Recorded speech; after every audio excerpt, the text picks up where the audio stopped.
Would canoe suit you? Ask a woman. The new Quickie Automatic Wet Mop. More vitamin C and A than even the freshest orange juice. One breath, and you're back where it all began. In the 1970s, every home had a smell that lived in the walls, part kitchen, part carpet, part something you still can't name. It wasn't just a scent, it was comfort, it was childhood. And the moment it hits you, it all comes flooding back. Pine Sol on a freshly mopped floor was the unofficial signal that Saturday cleaning had officially begun. That sharp, lemony punch hit you the second you opened the front door. Part cleaning product, part childhood trauma. Moms wielded mops like swords, sloshing Pine Sol into buckets like it was holy water. The entire house gleamed, sparkled, and stung your eyes in the best way. You'd tiptoe across still wet linoleum in your socks, holding your breath like a ninja trying not to slip. And if you were smart, you waited until the "do not walk there" threat had passed. But deep down, that scent meant care. It meant someone loved you enough to scrub the whole place down from top to bottom. It wasn't just about dirt, it was about discipline, pride, and that weekly refresh that made the whole house feel brand new. Even now, catch that smell in a grocery store aisle and boom, you're 8 years old, watching cartoons in a towel while the floor's dry. You can still hear the squeak of the mop bucket wheels and the sharp thwap of the mop against the baseboards.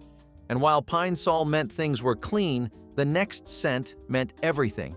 Even your pajamas were permanently coated in the opposite. Cigarette smoke in the drapes was the smell that stuck around longer than your relatives. It wasn't just in the living room. It was the living room. The cushions, the curtains, the shag carpet, even the plastic plants somehow smelled like Winston and menthol. Ashtrays overflowed on side tables, and those smoky rings curled into every holiday photo like uninvited guests. Opening the windows barely helped. Smoke just nodded politely and stayed put. Your jacket smelled like it. Your hair smelled like it. And no matter how long you stayed at Grandma's, your suitcase brought that scent home with you. It was stale and cozy, comforting and cloying all at once. And yet, it never felt wrong. It just felt lived in, like the scent of memories refusing to air out. You could tell which relatives smoked from the scent of their hugs, the trail they left behind as they walked by, or the way the couch cushions puffed up a ghost of Marlboro when you plopped down. Every now and then, you'd spot a cigarette burn on the tablecloth or the armrest, tiny brown rings with their own little stories. But step outside on a hot summer day, and the smell that met your nose came from something far less cozy and way more scorchy. Heated vinyl car seats in the summer had a smell that was part plastic, part sweat, and all danger. You'd hop into the back seat in your shorts and instantly regret it. That smell of melted dashboard, hot seatbelt metal, and sun-baked upholstery was like being inside a plastic sandwich bag left on the grill. And still, nobody warned you. No towel laid down, no shade parked under. You'd stick to the seat like cheese to a burger wrapper and hiss like a cat every time you shifted. It was horrible. It was hilarious. It was the 70s. The whole car reeked of warm vinyl and whatever fast food had been forgotten under the seat 2 weeks ago. You could practically see the heat waves shimmering above the steering wheel.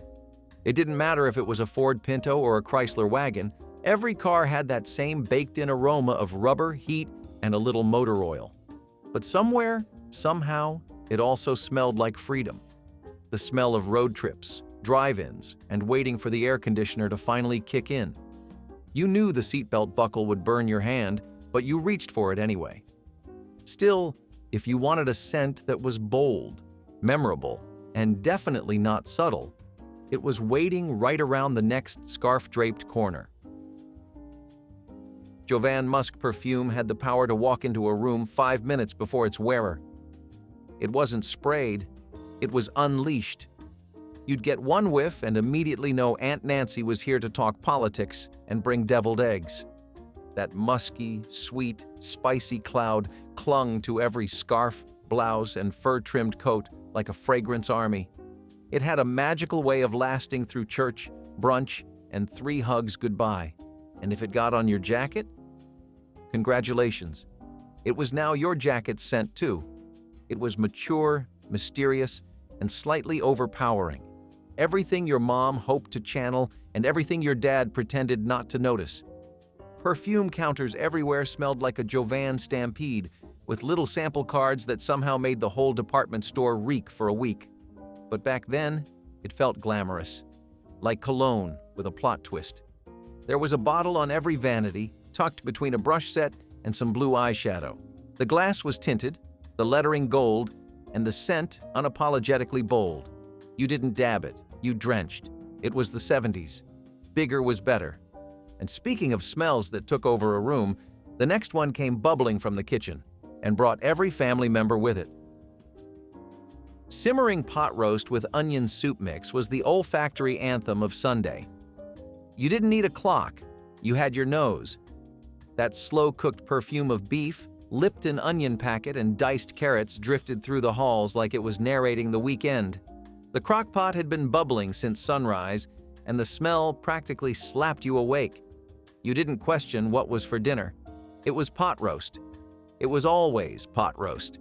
The meat was fork tender, the gravy thick, and the mashed potatoes came in a mound that defied gravity. The kitchen steamed up like a sauna of savory joy, and someone always peeked under the lid even though they were told not to. It smelled like warmth, like waiting, like love wrapped in steam and starch. You'd sneak into the kitchen to swipe a carrot or lick a spoon, only to be chased out by Mom armed with a wooden spoon. That scent soaked into the wallpaper. Even leftovers carried the memory. And when you finally got your plate, heaven. But if dinner was serious business, drinks were where things got weird and citrusy. Tang Powder hitting water was the scent of outer space, and childhood breakfasts all rolled into one citrusy cloud. It came in those bright orange canisters with a pop-off lid that never quite fit back on. One scoop, two if you were sneaky, and suddenly your glass turned into a bubbling experiment.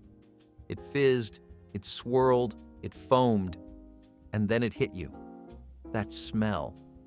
Bright, artificial orange with a sharp chemical snap that said, "Wake up, astronaut." You could smell it before you even stirred. It was the breakfast of champions, or at least of kids who wanted to drink what NASA drank. Tang had the power to make lukewarm tap water feel like a mission to the moon. It never really dissolved all the way, and half the time you were chewing powder at the bottom of the glass. But that smell, unmistakable. It stuck to the spoon, your shirt, and sometimes your eyebrows. Even years later, a whiff of anything vaguely orange and dusty will teleport you straight back to a sunlit kitchen with yellow curtains and a cereal box maze. But Tang wasn't the only strong smell to invade the kitchen. It just didn't sting your eyes like the next one. Permanent wave solution at the kitchen table was how you knew someone was about to come out looking fabulous, or at least very tightly curled. That sulfur stink didn't creep in, it kicked down the door. You'd walk into the kitchen and suddenly your eyes would water, your nose would crinkle, and you'd hear Aunt Betty saying, "It's just the perm."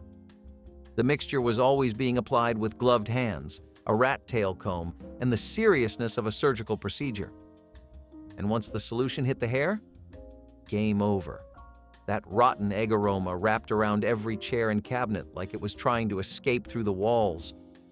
The person getting the perm always had a towel over their shoulders and a look of mild regret, yet no one ever left without showing off their bounce. This was glamour, 70s style. DIY, smelly, and slightly dangerous. The best part? That smell didn't leave for days. Every time the person walked by, your nose got a reminder that their hair had been through something. Still, if that stench didn't jolt your senses, the next one definitely did, especially when the living room TV buzzed to life. Electric ozone from a color television warming up was a smell you felt before you understood it.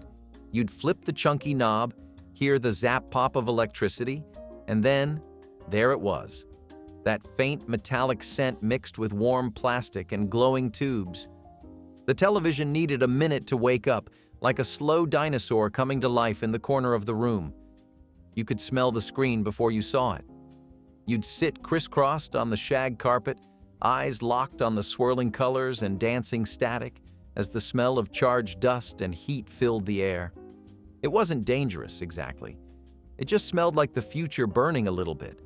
That scent meant cartoons were coming, that your favorite show was about to flicker into place after a fuzzy struggle with the rabbit ears. Sometimes you'd slap the side of the set just right and get a clearer picture, as if the television respected effort. The wooden cabinet creaked as it warmed. And if you were lucky, nobody else would claim the good spot on the couch. It was home. It was comfort. And it always meant something was about to start. But for a smell that felt a little sweeter and a lot warmer, you just had to follow your nose to the glass pan cooling on the stove. Banana bread cooling in a glass loaf pan was the silent soundtrack to every guilt-driven baking session. Those blackened bananas on the counter had finally reached their destiny. Mom would mash them up with sugar and cinnamon, pour the batter into the trusty Pyrex, and suddenly the whole house smelled like cozy forgiveness. The scent wrapped around the kitchen like a hug made of nutmeg. It floated into bedrooms. It drew neighbors in. It even made the dog sit a little straighter, sniffing the air like it knew good things were coming. No one ever asked why the bananas were too ripe. They just showed up for the first slice. That first whiff told you it was real. Golden crust on top, gooey middle, and sometimes a scattering of walnuts that you'd try to pick around. If you were lucky, there was a pat of melting butter waiting on the side. And even when you burned your tongue on the first bite, it was worth it. Because that smell meant comfort. It meant someone had turned a mistake into something magical. It meant the oven had been on all afternoon, and someone had remembered your favorite. And while the scent of banana bread whispered warmth, the next smell came from outside. Loud, sharp, and stuck to every backyard chore. Gasoline and fresh-cut grass on Dad's jeans was the smell of summer survival. You'd hear the lawnmower sputter to life, and suddenly the whole neighborhood smelled like productivity. That sharp sting of unleaded gas mixed with the earthy green of freshly slaughtered weeds. Dad would come inside in his grass-stained sneakers, polyester shirt stuck to his back, and those jeans, smelling like hard work and motor oil. It was a scent you could practically chew. The gasoline clung to his hands. The grass got into his socks. And if you hugged him too soon, you'd smell like the yard for the rest of the day. His watch tan would get deeper with every pass of the mower, and the sweatband on his forehead left behind its own salty signature. The sound of the mower rolling over twigs and pine cones echoed like a weekend soundtrack. You knew better than to interrupt him while he was edging the walkway. He had that dialed-in dad zone focus that only came from perfecting a routine. Sometimes he'd wave the gas can around like a sports trophy, warning everyone not to breathe it in too deep. But we always did. It wasn't fancy, it wasn't floral, but it meant the lawn was mowed, the day was done, and the barbecue might be coming out next. If the sprinkler was spinning and the cooler was packed, it was shaping up to be a perfect suburban Saturday. Still, if those gritty yard work smells filled the air outside, the inside of the house had its own iconic scent, one shaped like a poodle and bubbling with retro charm. Avon bubble bath bottles were little sculptures of foamy joy, and you did not dare throw one out. They came shaped like poodles, princesses, sea captains, and anything else that could stand upright on the side of your bathtub. Twist the head off? Instant childhood magic. The scent was always something light and powdery, floral but not fancy, sweet but not overwhelming. It was the kind of smell that made you think of pink fluffy towels and a bathroom painted entirely in pastel. And once the bubbles hit the water, the whole room filled with that soft, clean aroma that somehow made bath time feel fancy, even if you were just using a washcloth and a plastic cup. The empty bottles were never really empty. They became dolls, decorations, or tiny vases for fake flowers. Every mom or grandma had at least 3 lined up like soldiers in a tiled alcove. And even long after the bubbles were gone, the scent stuck around like a memory, light, floral, and forever linked to splashy, squeaky clean nostalgia. But while the bathroom had its own brand of gentle glamour, the living room? That was where things got a little smokier. Burning incense in the living room was how you knew someone in the house had recently discovered mysticism, or at least macrame.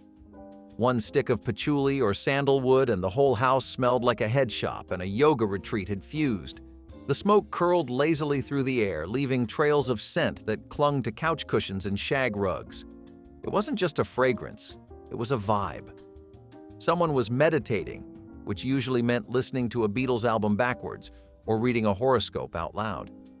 Incense was the 70s version of air freshener, with feelings. You had to light it carefully, let the tip glow red, then blow it out and watch it smolder into a spiritual fog. Hold it too close to a curtain, and suddenly you were mixing aromatherapy with fire safety drills. But when it worked, it transformed the entire room. It smelled like something exotic and ancient. Even if you didn't know what it was, you weren't just in your house anymore. You were in a temple, or a bazaar, or a dorm room with deeply philosophical posters on the wall. And if that smell didn't knock you out, the next one bubbling on the stove definitely would, with a scent that meant dinner was coming, whether you liked it or not. Canned cream of mushroom soup bubbling on the stove was the glue that held every casserole together. It didn't matter what else was in the pan: green beans, chicken, breadcrumbs, shredded cheddar. If you heard the glop of that thick soup sliding out of the can, you knew it was officially dinner time. The smell was unmistakable, warm, savory, and a little mysterious. Was it mushrooms? Was it cream? Was it just salty hope in a saucepan? That bubbling grayish mixture let off a scent that filled the kitchen like a warm security blanket. It meant Mom was doing the thing. The "I don't have time, but we're gonna eat" thing. The steam would fog up the window. The spoon would clank against the saucepan. And someone would always say, "What's that smell?" Even though everyone already knew. Cream of mushroom soup was the backbone of 1970s cooking. It lived in the pantry, waiting to be summoned like a secret weapon. And while it didn't always look like much, it made everything taste like something. It was comfort, canned. But after that steamy cloud of soup and stove heat, you could always count on a fresh, zesty scent sweeping through the hallway, straight from the carpet. Carpet deodorizer powder just vacuumed up was peak domestic satisfaction. That white powder got sprinkled all over the living room like it was fairy dust for tired feet. The smell hit first, strong, clean, lemony with a hint of chemical meadow. You'd let it sit for 10 minutes, which somehow made it stronger, then fire up the vacuum and release the full force of fragrance. Every room got a makeover in scent alone. You weren't just cleaning the carpet, you were freshening the entire house, all in one go. It clung to the rug fibers, floated in the air, and hung around like a polite guest who overstayed their welcome. Even if you skipped a few chores, the house still smelled like you had your life together. It was the smell of Saturday morning effort. The background aroma of cartoons, folded laundry, and someone yelling, "Don't vacuum up the lamp cord." And while the powder left everything feeling done, it also left your vacuum smelling like lemons until 1989. But once the floors were clean, it was time to pop a snack, and nothing smelled better or stranger than what came sizzling off the stove next. Popcorn popped in bacon grease was what happened when butter ran out, and no one questioned it. In a cast iron skillet or an old aluminum popper, you'd hear the sizzle of leftover bacon drippings heating up, followed by the first frantic pops of corn kernels. The smell was like a breakfast and movie night mashup, smoky, salty, and completely over the top. It filled the whole kitchen in seconds. The popcorn took on this deep golden tint, and the crunch had a richness that butter just could not touch. Was it healthy? Not even close. But it was tasty, fast, and made you feel like a snack wizard. That aroma clung to your clothes, made your fingers glisten, and confused your dog into thinking bacon was back on the menu. And somehow, even though it made 0 sense, it became its own kind of treat. You didn't need cheese dust or caramel drizzle, just a scoop of bacon-flavored popcorn in a cracked ceramic bowl. It was thrift, flavor, and rebellion all in one bite. But as warm as that smell was, nothing signaled winter comfort quite like the toasty hum of a weird little pad hiding under a knitted afghan. Electric heating pads and toasted dust marked the official scent of winter hibernation. You'd pull that stiff, quilted rectangle from the back of the closet, unravel the cord like a stubborn garden hose, and plug it into the nearest outlet. Instantly, the room filled with that familiar aroma, a warm, slightly musty cloud that somehow smelled like safety, lint, and a little bit of grandma. The pad took forever to heat up, and when it finally did, the toasted scent let you know it was alive. It wasn't just heat, it was personality. Some had those clunky sliding switches, others had clicky dials, but all of them gave off that comforting hum and invisible whiff of warm fabric and aging wires. You'd drape it over your lap while watching the Waltons or wrap it around your back like a do-it-yourself spa treatment. It didn't matter if you were sick, cold, or just pretending to be both, it was an all-purpose remedy. And when you unplugged it, that faint, toasted dust smell lingered in the air like a goodbye hug from the 70s. But the next scent of the season? That came in a giant cardboard box with branches that needed fluffing. Plastic Christmas tree, fresh out of the box, was an annual ritual that smelled like dusty magic. You'd drag the cardboard coffin out of the attic or basement, pop open the top, and instantly get hit with a wave of musty plastic and mystery. Each branch was wired like a coat hanger and wrapped in crushed green PVC that still held the shape of last year's ornaments. The tree came in layers, color-coded, semi-bent, and always missing at least one branch cap. But none of that mattered. The smell, equal parts storage bin and melted evergreen, meant the holidays had officially begun. You fluffed each branch like you were restoring a family heirloom, all while sneezing from a year's worth of attic dust. It wasn't just a tree. It was a centerpiece, a photo backdrop, and a Christmas miracle you had to assemble yourself. And somewhere in that plastic jungle was always one strand of lights that refused to work unless you wiggled it just right. The whole room transformed, wrapped in that scent of artificial cheer. But as you stood back to admire your work, your socks would hit the next scent trigger, a freshly waxed kitchen floor that doubled as a danger zone. Linoleum floor wax on the kitchen tile could make any house smell like discipline in motion. You knew the drill. Mom was in her cleaning mode when you heard the rhythmic swish-swish of the mop and caught that sharp, lemony scent drifting through the house. This wasn't just a smell, it was a warning. That floor was slippery, shiny, and sacred for at least 2 hours. Walking on it was grounds for grounding. The wax came in a big plastic jug with a nozzle that always clogged, and it left a sheen so reflective you could check your hair in it. The scent cut through whatever casserole or dog smell was lingering from earlier, replacing it with the unmistakable aroma of "nobody better track dirt in here." It filled every corner of the house, especially when paired with the open windows and the breeze of a box fan. It was chemical, crisp, and coated in authority. And when the job was done, you knew better than to breathe near it, let alone skate across it in your socks. But once the floor was dry, the real reward came from the fridge, a cold, sour-sweet dish that had its own unique chill.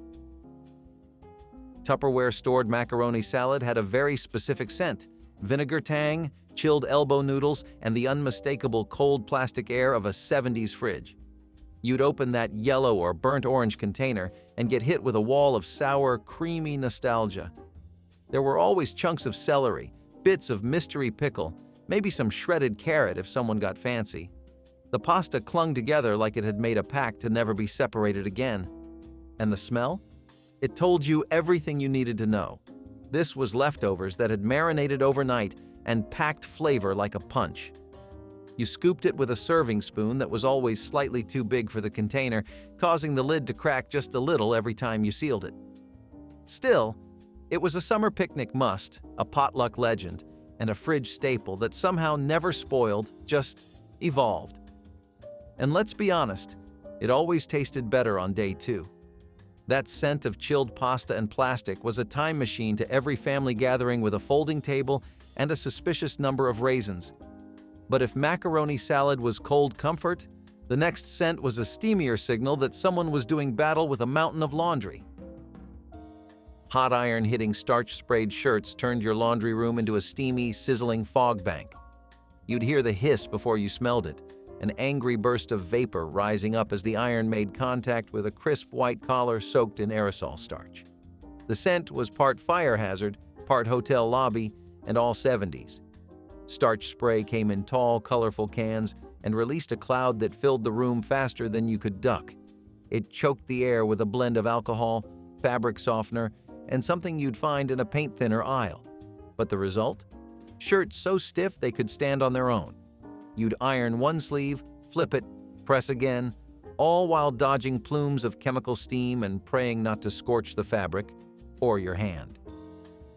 The smell wasn't pleasant, but it was powerful. It clung to your nose, your clothes, and the hallway carpet for hours. That fog meant business casual was back in rotation.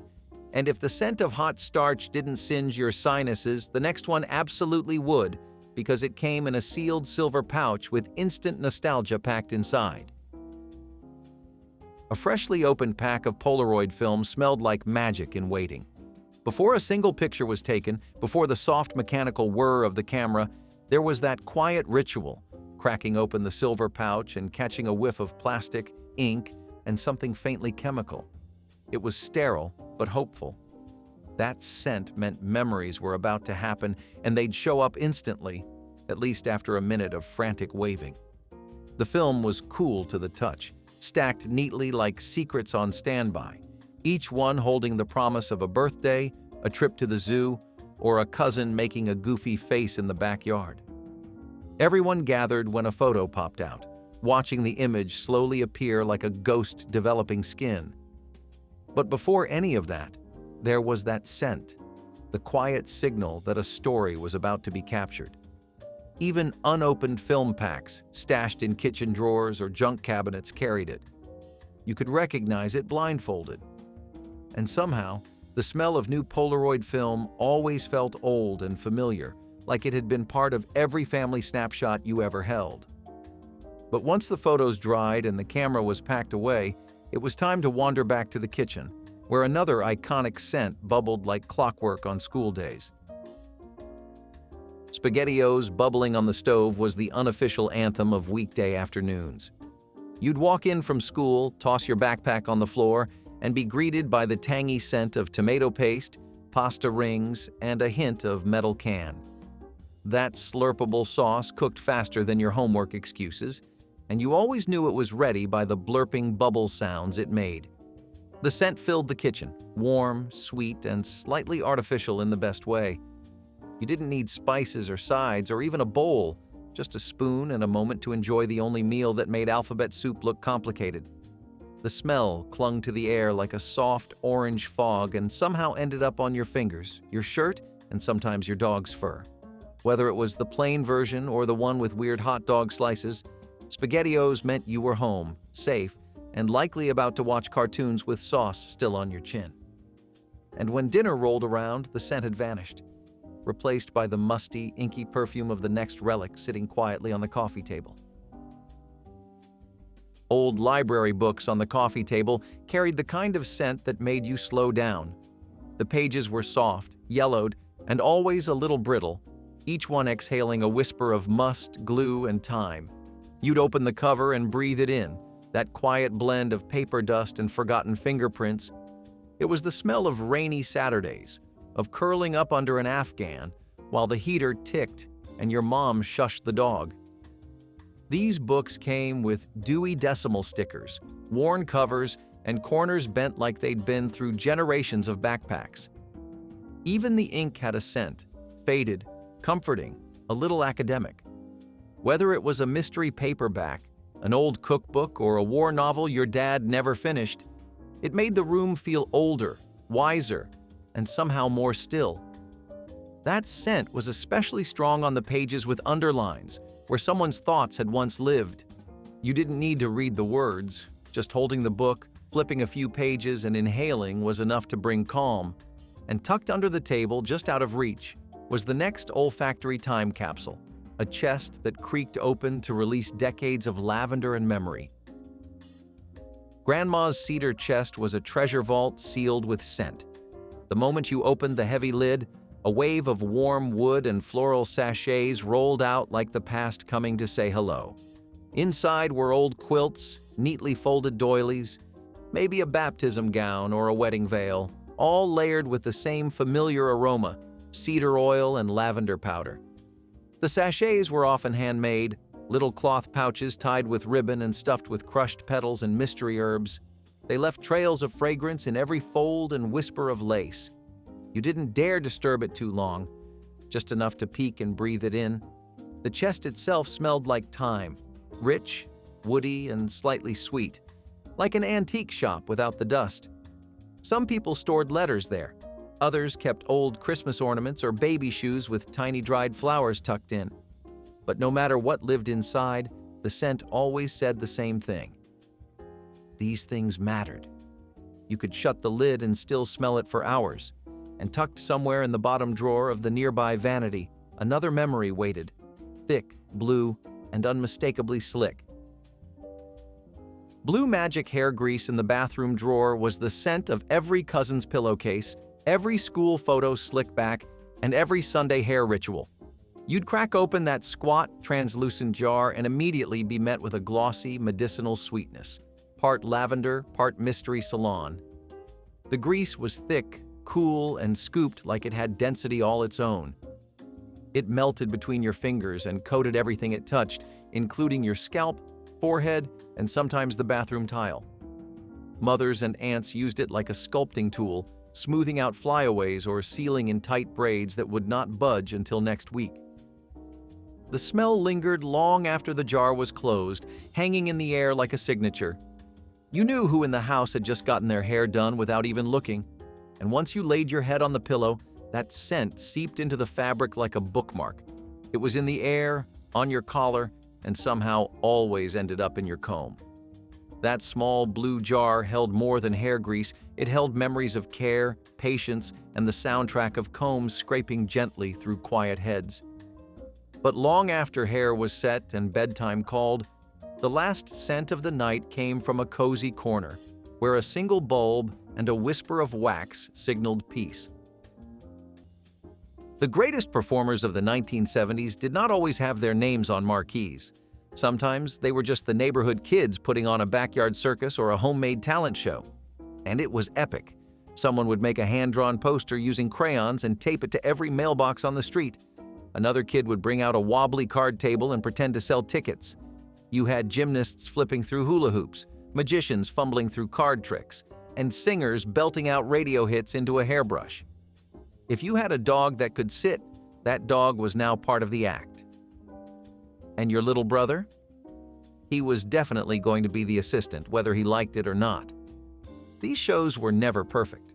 Costumes fell apart, music cut out, and someone always cried halfway through. But it did not matter. The parents sat on folding chairs or blankets in the grass and clapped like they were at Radio City Music Hall. It was community. It was chaos. It was childhood. And when the show was over, the kids would bow, proud and breathless. But the moment you stepped back inside the house, another kind of performance was underway, trying to sneak in a private phone call when the entire household was listening in. Get this. In the 1970s, there was no law stopping you from turning an old school bus into your family's home on wheels. You could snag a decommissioned bus for next to nothing, rip out the seats, toss in a mattress, a couple beanbags, and maybe a stovetop, and call it a camper. No certification, no inspections, no zoning permits, just pure imagination and the scent of diesel. Families would paint them wild colors, load them with mismatched furniture, and hit the road like modern pioneers. They did not have running water. Some barely had brakes. But they were mobile, cozy, and dirt cheap. There was something kind of magical about the idea. Taking your whole life, putting it on a bus, and driving until the road ran out. Today, you would need to pass a dozen inspections just to get halfway down the street. But in the 1970s, you did not need a license to be an adventure seeker on wheels. Now, if you thought turning a school bus into a camper was daring, wait until you hear about the three-wheeled wonders that are claimed to be safer than a sedan. In the 1960s, Cigarette ads didn't stop at magazines or adult TV shows. They showed up in cartoons and kids' programming, pitched by smiling doctors, dashing cowboys, and yes, even animated animals. Picture this. Your Saturday morning lineup is rolling, and between episodes of your favorite show, a cartoon camel struts across the screen, puffing away like it's the key to happiness. It wasn't subtle. These ads were bold, colorful, and carefully designed to stick in a kid's brain like bubblegum on a shoe. The message? Smoking was cool. Smoking was grown up. Smoking was what heroes did. The Marlboro Man became a cultural icon, and animated ads blurred the line between fiction and influence. Brands knew what they were doing. They targeted younger audiences with catchy jingles and slogans that wormed their way into schoolyard chatter. Even educational shows sometimes had ad slots sandwiched in that glamorized smoking without a hint of warning. And just when you thought that was the low point, someone thought it would be funny to actually sell a toy that involved broken glass in a bag. Yes, seriously. The Columbia House penny deal felt like a loophole in the universe. You sent in a little card, maybe glued a few stamps to it, and next thing you knew, your mailbox was blessed with 12 brand new cassette tapes, or compact discs if you were ahead of the curve. All for just 1 cent. 1 cent. It felt like a scam in your favor. No way this is real, you thought. But there it was. Whitney Houston, Prince, Bon Jovi, Huey Lewis, boom! Delivered to your doorstep like you were some kind of record label executive. Of course, the catch was that you had to buy more albums at full price later. Parents were suspicious. Some tried to stop you. Others fell into the trap themselves. It was like a rite of passage. A shared secret. A little music heist you got away with. Until the bill came due, of course. Still, there was no denying the power of opening that box. Shrink-wrapped covers. That new plastic smell. Your very own collection. But for real-time music discovery? You only needed one thing. 3 letters, 1 channel, and a whole lot of attitude.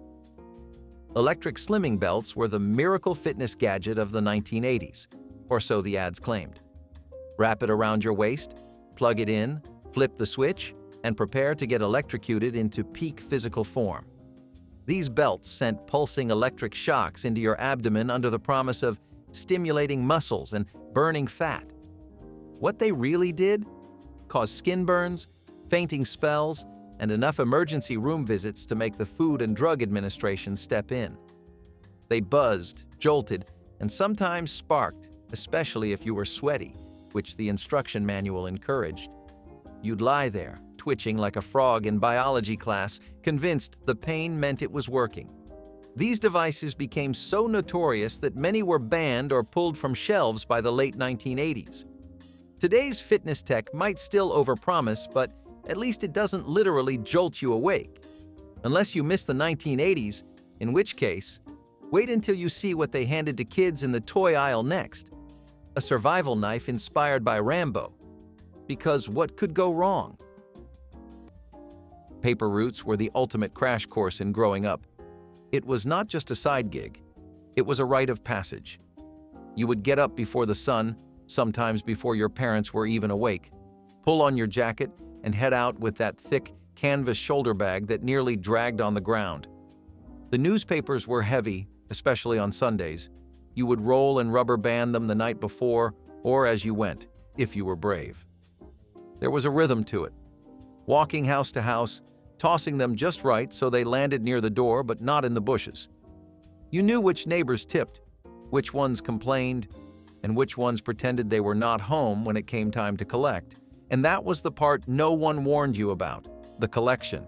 You had to knock on doors, smile politely, and ask for your money. It was awkward. It was humbling. But it made you feel grown. You earned something. And if you saved up enough, you could finally buy that thing you had been eyeing for months. A new bike, a radio, or maybe a toy. But not just any toy. We are talking about the weirdest, creepiest, most unforgettable toy of the era. One with disguises, glue-on features, and a face you could never forget. Let's talk about Hugo, man of 1,000 faces. Polystyrene cup noodle warmers were the product of instant gratification and zero caution. Before microwave noodles were common, people would boil water and pour it straight into a foam cup filled with dehydrated soup. But for the especially impatient or inventive, the next step was balancing that foam cup directly onto a gas burner to keep it hot. Polystyrene, in case you're wondering, is highly flammable, as in melts, warps, and ignites at low heat, kind of flammable. So what happened? The bottom would bubble, the sides would sag, and occasionally the whole thing would catch fire, turning dinner into a miniature inferno. The smell of scorched styrofoam was unforgettable and extremely unhealthy, but people kept doing it. Kids copied their parents, placing their cup of noodles just a little too close to the open flame and watching in awe as the foam darkened and shrank. Eventually, warnings were printed, packaging changed, and microwaves saved us from ourselves. But for one hot moment, dinner meant dodging a kitchen fire. And if that was not festive enough, holiday decorating added its own flair, with a snow spray that came with a cloud of toxic cheer. Kit cars were the adult version of a Lego set, if Legos went 70 miles per hour and could possibly explode. You would order a fiberglass body from a catalog, bolt it onto a salvaged frame from a junkyard car, and presto, you had a custom ride. There were kits styled to look like sports cars, vintage racers, or even futuristic space cruisers. No two were ever quite the same, and that was the charm. What was missing? Crash testing, emissions control, reliable seatbelts, minor stuff. Laws eventually caught on and tightened up hard. Nowadays, building a kit car is like applying for a pilot's license with extra paperwork. But in the 1970s, it was a golden age for homegrown horsepower. Yet none of these Frankenstein rides held a candle to the tank-sized beast that was the used checker cab-turned-personal car. Blank VHS tapes were not just empty plastic boxes. They were treasure chests, the kind you could label, relabel, and fill up with your own little corner of television history. You remember the sound, right? That whirring click as the VCR accepted your latest recording project, whether it was The Muppet Show, a Disney movie airing on Saturday night, or just some random commercials you ended up watching later like they were rare artifacts. Back then, taping something off television was serious business. You had to time it perfectly. Hit record at just the right moment, or risk catching the tail end of a news anchor saying, "And now," before your show started. Fast-forwarding past commercials felt like a power move. Rewinding? An art form. And if you had one of those little tape rewinder machines shaped like a car, you were basically living in luxury. You wrote on those little white stickers with a level of care that rivaled school projects. Do not tape over. Disney only. Toys R Us ad. Keep forever. And when someone in the house recorded over your stuff with a football game, that was war. But if you wanted to really test your patience and your brain power, there was only one screen-based challenge that ruled them all. Breakdancing mats were the ultimate flex in the 1980s. Thin vinyl sheets with printed grids, graffiti fonts, or neon lightning bolts that promised to turn your living room into a downtown dance battle. But the reality? They were slip-and-slide death traps for anyone not named Turbo or Ozone. These mats were sold as practice zones for your windmills and head spins, but came with exactly zero grip. You'd try to bust a move and your feet would shoot out like you were skating on butter. Carpet? Too bumpy. Hardwood? Too fast. Concrete? Say goodbye to your kneecaps. Kids ended up with twisted ankles, bruised hips, and rug burns that rivaled carpet burn from summer sleepovers. Some mats would fold or ripple mid-spin, launching dancers sideways into furniture. And let's not forget the ones that came with sound effects, usually embedded electronics that broke by day 3 and left you with a $30 piece of plastic sadness. Eventually, people started using cardboard instead, because oddly enough, the trash worked better than the toy. Still, if you ever tried a headspin on one of those mats, you know exactly what it felt like to nearly break a hip before the age of 10. And while that mat just made you fall, the next invention brought literal firepower to playtime. That high-pitched tone, you remember it. You might even feel it in your chest right now. The emergency broadcast system test did not care what you were doing. It took over everything. You could be watching your favorite cartoon, a family sitcom, or a game show with flashing lights, and suddenly the screen would freeze, a gray static box would appear, and that bone-chilling noise would wail through the speakers. Then came the voice, always monotone, always distant. "This is a test. This is only a test." Even though they told you it was just a drill, it still felt like the end of the world was knocking. You sat still, stared at the screen, and waited for it to go away. Some kids covered their ears, others ran to find a parent. It was spooky in a way you could not explain. You did not know what nuclear war was, not really, but you knew this test meant something big, something adult, something terrifying. After a minute or two, it would vanish, and the show would come back on like nothing happened. But you felt different. That noise lived in your bones. Still, once the fear passed, you went back to being a kid. And in the 1970s, being a kid meant making your own fun, sometimes by putting on a show right in your backyard. Chemistry sets in the 1960s were less about learning formulas and more about dodging danger with every experiment. These kits came with powders, acids, glass tubes, and, wait for it, alcohol burners. Real ones. You'd light a flame with a match, pour flammable liquids into little dishes, and watch as something fizzed, foamed, or went up in smoke. It was thrilling, chaotic, and completely normal. Instructions were vague at best and safety gear optional at most. Kids could melt plastic, set fire to paper, or accidentally discover the smell of burnt eyebrows. These were sold as educational tools, but really they were training grounds for pyromaniacs. You'd mix mystery powders just to see what color they turned, or if they'd explode. Parents watched from a distance, maybe keeping a glass of water nearby just in case. The burners themselves were tiny metal cups with open flames that danced like tiny bonfires across your kitchen table. One wrong move and suddenly your science project doubled as a fire drill. And if you didn't lose an eyebrow there, you might lose an eye to the next toy on the list, because clackers weren't just noisy, they were downright dangerous. Three-wheeled tri-cars were one of the stranger automotive experiments to come out of the 1970s, and somehow they were totally legal to drive on regular roads. Companies like Dale and Myers tried to pitch these oddball vehicles as the future of safe, affordable transportation. But here's the twist. They were wildly unstable. They looked like space pods, handled like shopping carts, and tipped over if you so much as looked at a corner the wrong way. Some of them were so light, two people could lift one side off the ground. Still, they were street legal. There were no strict safety standards for this sort of thing, and as long as it had a license plate and functioning lights, it could hit the road. The idea was to offer fuel efficiency and savings during the oil crisis, but in practice, they were more likely to cause whiplash than save gas. That did not stop eager drivers from picking them up and zooming around town like extras from a science fiction movie. Today, these vehicles have either vanished completely or landed in museums as cautionary tales. But if that sounds bizarre, just wait until we tell you about kids riding gas-powered mini bikes down neighborhood sidewalks like it was no big deal. If your mom ever handed you a little green booklet and a stack of stamps at the grocery store, you already know where this is going. S&H green stamps were basically kid currency in the 1970s. Every purchase at participating stores earned you these tiny rectangular stamps.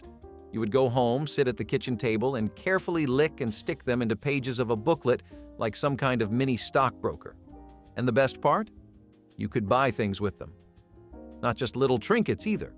We are talking about radios, toasters, blenders, even bikes if you had enough patience and pages. It was like unlocking treasure chests using grocery points. And moms? They took this seriously. There were strategies. They knew which stores gave out the best deals, and they would make the rounds like pros. For kids, it felt like a weird game of Monopoly, but real. Every filled booklet was a step closer to some magical reward catalog where you could flip through and dream big. You did not just shop, you invested. And if your family loved collecting things from everyday errands, you better believe gas stations were next in line to turn a pit stop into a treasure hunt. Copak was the stuffing of choice for many children's mattresses and pillows in the 1960s. Sourced from tropical trees, This silky fiber felt soft, light, and luxuriously fluffy. It was marketed as breathable and all-natural, perfect for a good night's sleep. But what parents didn't know was that Copak was also a fire hazard. A single spark could turn that cozy mattress into a roaring blaze. The fibers ignited easily and burned fast, making emergency response nearly impossible once the flames started. There were no flame-retardant treatments, no safety tags, and no warnings. It was just marketed as the next big thing in sleep comfort. And it worked until someone dropped a cigarette or a lamp fell over and the mattress went up like dry leaves. Kids slept on them. Nap time happened on them at daycare.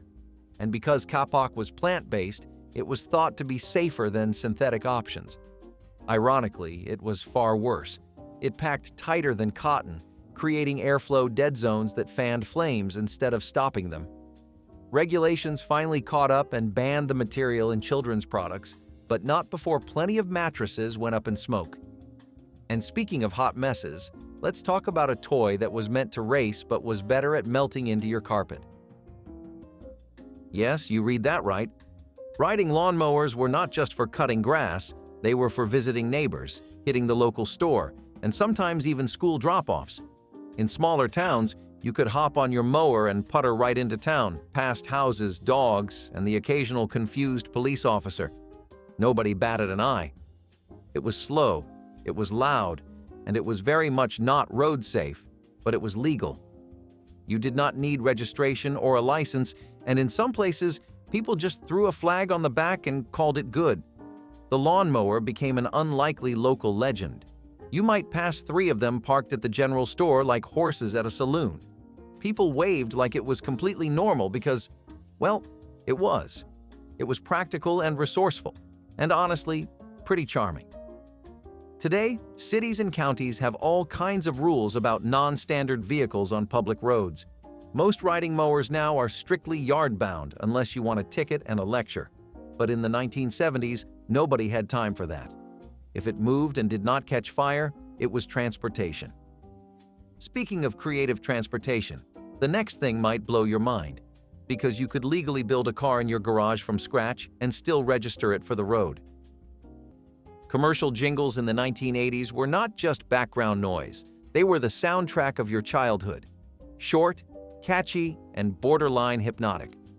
From "I do not want to grow up, I am a Toys R Us kid" to my buddy, wherever I go, he goes." These little songs became national earworms. You knew the tune before you even understood the product. And even now, decades later, you probably remember all the lyrics without trying. Fast food chains, toys, theme songs for cereal, they all knew how to brand themselves right into your brain. And we loved it. These were not just ads, they were pop culture. Kids would sing them on the playground like they were chart-topping hits. Some even had dance routines. And the best ones? They felt like a little burst of joy in between the shows you came to watch. It was marketing, sure, but it was also magic. A 30-second clip that made you beg your parents for action figures, Happy Meals, or the latest sugary snack with a weird mascot. And yes, even today, if you hear the opening note of gimme a break," you know exactly what is coming. But when it came to making your own mix of hits, that required serious patience and a strong dislike for chatty radio DJs. Hypercolor shirts were the 80s fashion flex you didn't ask for. Touch them, and they changed color. Sweat? Changed color. Breathing too hard in class? Boom, color change. These shirts were made with thermochromic dyes that reacted to temperature, which was science speak for everyone can now see your armpit situation. They were magical for about 10 minutes and then quickly turned into an awkward middle school experiment. But the real danger was in the dye. Some hypercolor clothing was made with chemicals that caused skin irritation, allergic reactions, and, in worst-case scenarios, a rash that looked like a heat map of embarrassment. Combine that with fading colors, poor washing instructions, and mystery reactions when exposed to sunblock or deodorant, and you had a garment that fought back. Eventually, the clothing faded for good, literally and figuratively, and safety concerns helped bury the trend for a while. Still, for a few brief years, it was the coolest, most color-shifting thing you could wear until it gave you hives. If your shirt didn't leave a mark, the next toy definitely did, especially when it was supposed to be just plastic. Halloween in the 1970s was not a trip to a pop-up shop for a $30 superhero suit. It was a challenge, a test of creativity, a race to see who could turn a cardboard box and some tinfoil into a full-blown astronaut helmet or a robot torso. You begged your parents for old clothes, rummaged through closets for anything with a weird texture, and repurposed kitchen utensils into alien antennas. And then there were the masks. You know the ones. Thin plastic with elastic bands that snapped after 2 wears, tiny eye holes that never lined up with your face, and a mouth slit so small you could not breathe without fogging up the inside. But still, when it came time to trick or treat, you felt invincible. You became someone else. There was pride in a homemade costume. Nobody else on the block had it. You made it, with your own hands, or with your parents' help after dinner. And if your costume got torn or the rain made the paint run, you just kept going. Candy was candy, rain or shine, store-bought or not. But if you really wanted to earn something sweet, and not just from a pillowcase haul, you had to do a little hustling of your own. That meant going door to door, not for candy, but for glass bottles. Mercurochrome was the go-to cure-all for scraped knees, elbow bumps, and mystery cuts. Parents swore by it. Kids feared it. That bright reddish-orange liquid came in a glass bottle with a glass applicator wand, and just one dab left a dramatic stain that lasted for days. But here's the kicker. It contained mercury. Yes, mercury, the same heavy metal now known for its toxic effects. Back then, no one seemed too worried. You'd cry over the sting, get that radioactive-looking splotch on your skin, and be sent back outside with a pat on the head. It looked serious. It felt serious. It was practically a badge of honor. But despite the visual drama, the medical risk was invisible and long-lasting. Mercurochrome was banned in several countries over mercury concerns, yet the smell alone could transport you back to childhood panic and Band-Aid negotiations. But if your parents weren't coating your wounds with mercury, they might have been setting you up with something even more explosive, like a fun chemistry set packed with open flames and no supervision. Choppers in the 1970s were not just bikes, they were statements, and the louder and longer the fork, the bolder the message.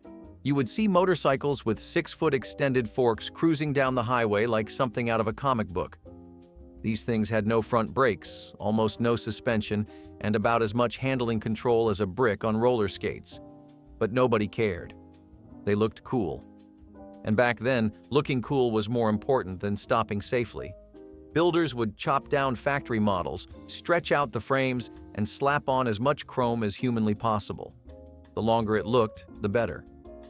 Riding one meant you had guts, or just no fear of potholes. Amazingly, these were all street legal. You could register a motorcycle with modifications that today would not make it past a parking lot inspection. There were no federal mandates on motorcycle geometry or braking systems. If it ran, it rode. Eventually, the law caught up, and these extreme builds got shut down by new regulations. But at the time, choppers were everywhere, from biker rallies to small-town roads, rolling art with no regard for physics. If you think that sounds wild, wait until you picture someone doing their weekly grocery run on a riding lawnmower. Public service announcements in the 1980s were something else. You would be watching cartoons or a sitcom, then suddenly, boom. The screen would cut to a gray filter, eerie music, and a serious voice saying, "This is your brain. This is your brain on drugs." Or a crash dummy flying through a windshield, or a puppet warning you not to talk to strangers. They were dramatic, unsettling, and weirdly unforgettable. One minute you were giggling at Garfield. The next you were wondering if touching a light socket would make you disappear forever. These announcements were designed to scare you straight. And they worked. They haunted your dreams and followed you into adulthood. Some used animation. Some used real actors with tear-streaked cheeks and slow zooms. And all of them felt like they were speaking directly to you. But even with the ominous tones, there was something strangely comforting about them. Like the world was trying to look out for you, even if it scared you a little. They were a strange part of growing up, and honestly, we would be lying if we said we did not remember them word for word. Still, if there was one thing that really balanced it all out, it was the glory of waking up at sunrise for the lineup of legends. If even one of these scents triggered a memory, you just time-traveled through your nose. Drop a comment, hit like, and subscribe for more blasts from the beautifully musty past.